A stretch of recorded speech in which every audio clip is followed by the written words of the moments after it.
I want to go back to the part when you was talking about the jury duty. Like, where we from, we don't think about that at all, and that's important. Now that you brought that up, I want to highlight that in the interview, being the fact that we need to take jury duty more seriously That's because we need a different race in the actual jury pool when it comes to making decisions. We need a voice. We need a voice. We need our presence. We need to be there. There is nothing worse. I can recall I selected 3 juries because of the makeup, the demographic makeup.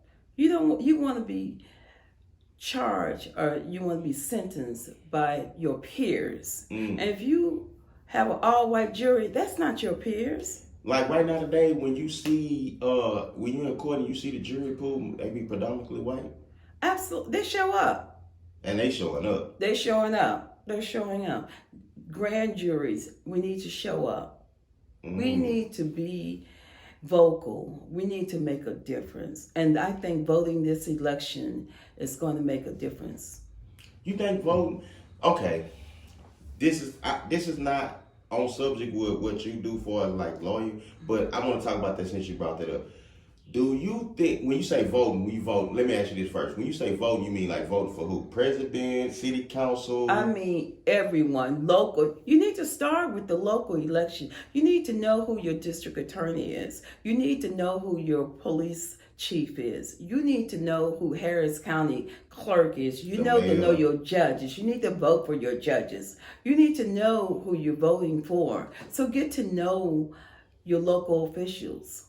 I live in Missouri City. They're having a forum tomorrow night for the mayor, for city council, because I need to get familiar with what their position is. So you need to know, like Harris County, there's so many positions that are opening, and you got your Republican and you have your Democrat. When you say you need to know, you're speaking to the general public. The general public needs to know who they're voting for. Okay, so having access and knowing to the people who we are voting for, how could that help us in the long run? How does it help you? Like, how does that help us in the long run? It depends on getting your dollars for like the census, for instance. If you don't turn your census paperwork in, that's money that's missing from your geographic area. Because it does matter. Our votes matter. Our census count matter. Our community, Delta Sigma Theta just had a great seminar where they had all the local officials on. And we have to educate ourselves. We have to attend forums. We have to go to these meetings. We have to make our voice. We have to speak up. Okay, so what do you say to the people that say, well, I can understand voting for somebody like in city council because those are people who I might can reach these people. I might can actually knock on their door. But when it comes to people like in Congress or president, I would never be able to go walk and go talk, knock on the president's door. That's not true. Did you just recently see with Sheila Jackson Lee? This woman could not believe that Sheila Jackson Lee paid her rent. She said, how did I get a congresswoman? Someone she talked to that she knew needed her rent. You go to your congressman. You go to your state representative. You can reach them. They're elected officials that are there for you. Okay, and you know what? That I guess that's the misinformation that we don't have. That's a misconception. It's that we don't that have. You can't pick up the phone and call your local state rep. You can. Okay, so let's say I wanted to get Sheila Jackson Lee. Let's talk. You spoke on that. Right. In order for this lady to do that, what did she have to do? Can she Google her number? She has an office. Sheila has an office. You can go to her office. You can make an appointment. You can just pick up the phone and say, I need to speak to my congressperson. I need to make an appointment. They're accessible. That's what they're there for. And you know Miss Jackson Lee, she's all over the place. So she will be... She's very vocal. Wow. She's definitely in the community. In my community, Ron Reynolds, he's accessible. He's out there in the community. He's giving away food. There's so many things that we can do. Voting is one of them to make our voices heard. Okay, so let me kind of back up a little bit. So in criminal law, okay, so you do criminal law, personal injury. What other law you do? I do civil litigation and probate and wills. Okay, That's so my area. That's my little niche. So, expertise. yeah, family law. I don't do any bankruptcies. I stay within that little realm. And so, if someone wants a family lawyer, I'll refer them to a friend. So what's Networking. Okay, and the little niche that you do have, right? Right. They are all different forms of law, though, right? Like criminal law and injury law, they all different. Yeah, they're all different. So when you approach it, your approach has to be different. Your mindset has to be different. You have to be ready to go deal with a criminal law case one day. Then you have to turn around and says, I need to do my personal injury. So you kind of set a schedule or a regimen of what you're going to work on. Okay, so when you went to school for that, is that all under the same umbrella of law when you graduate? Or do you have to go to different? No. When you graduate from law school, you heard the practice of law. It's really a practice because law school does not prepare you to practice. Wow. You're out there. I don't care if you went to Princeton, you're still doing the same law. You gotta practice. You went to Harvard, it's the same law. The school, the professors may teach a little different, but you're still getting the same law. Nothing's going to be any different. Right? No. South Texas, U of H, Texas Southern. Okay, so let me ask you this. I want to kind of go back to this too. So, like, let's speak on the fact that, okay, a lot of people will go and try to hire another lawyer from another race, we'll say it like that. Okay. And then, for whatever reason, it doesn't work out with them.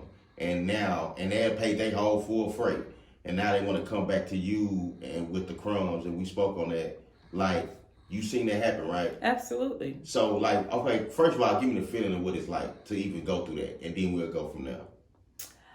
Well, you know, like how you handle that? I educate them. Okay. I talk to them. Okay. And I ask them, why did you go to a white lawyer? Why didn't you feel that someone of my background, my stamina, why couldn't it help you? Couldn't? Yeah, absolutely. And they said, well, they can't really answer the question. They don't. They don't know. That's why I was waiting on you to give me the answer of what they say. They never really give you a good enough. And we do probably a much better job. We can talk to them. Relate. We can relate to them. Or we can break it down. The white lawyer is not going to break it down to you. I'm not prejudiced, remember. I've lived with white folks.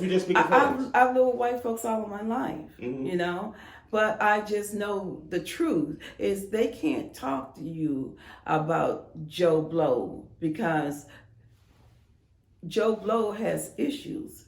Your little kids don't have any issues, you know? But we've all experienced someone in our family that has issues, and we can relate. That's what makes us so different. Wow. Okay, so once he come from that person, he come to you, you educate him. What is the atmosphere like? Like, do y'all actually build a rapport? I have clients for life. And that's what's going on right now with my practice. And that's why I have a young lady helping me because they refer people to me. If you do a good job for people and you're honest with them and you tell it like it is and you just break it down, they're going to refer people to you. Okay, let me ask you this here. I'm going to start with this. You've actually got people off case, they paid you and they was facing jail time and you actually won a case and they free to go. Has that ever? Oh, it happens all the time. But you know, not every person is going to walk in your office is going to. Sometimes, like I just told you about the young man, he took that 7 years. It's either 7 years or you get hit as an habitual. And I ain't gonna lie, if he'd have gambled, because you can take a gamble. If you gamble and go to court and they find you guilty, they can run you up the whole whatever they want to give to you. That's right. Okay, so let me ask you this here. When it comes to like dealing with the judges and stuff like the DA and stuff like that, like, do you feel that a lawyer should have a rapport with the DA and the judge? Is that why you're saying that you should know who these people are? That's These absolutely. people are? Does that help you in court? It makes a difference. Let me tell you what I just experienced not too long ago. Remember all the black judges that was elected, Black Girl Magic? A couple years ago, we had all these Harris County black women that were elected as judges. It has made a difference. Wow. I was able to walk a young man out of court with a personal recognizance bond. PR bond. A PR bond. Was this his first case? His first case. But let me ask you something. Do everybody? Had I had a white judge, he would have gave him a $5,000 bond. Let me ask you something. Okay, because I'm ignorant of this information, and we from the ghetto, basically. We don't know these type of information.